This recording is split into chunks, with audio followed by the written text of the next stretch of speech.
Hello guys. So nandito tayo sa Mera Vista General Trias, Cavite. So meron na naman tayong available na unit dito sa Bella. Ayan. Tingin po yung yung unity. Napakalawak po ng kalsada.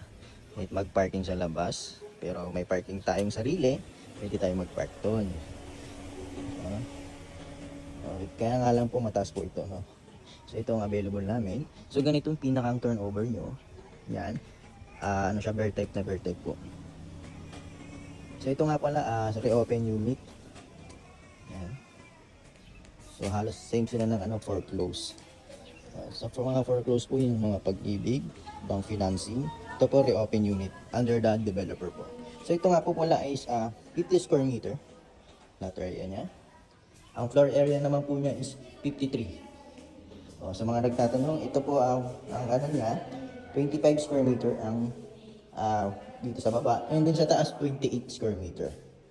Sa spare lot naman niya is 25 din po. So ito, ang ano niya, lababo. So ito open siya. So ito yung CR naman. So malinis na siya. So dito naman tayo sa taas. So halos bear type na bear type po ang unit natin. So ito naman sa taas po, 28 square meter to. So ang kaganda naman dito, yung view niya, tahimik lang. Sa mga nag-work ng work from home, bagay na bagay po sa inyo to. Yan. Mahangin po dito. Dito naman sa likod niya, pwede nyo extend. Yan. Yan.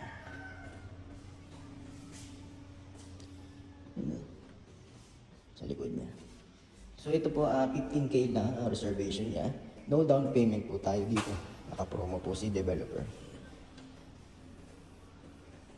So mga tatanong kung magkano monthly, i-PM nyo po.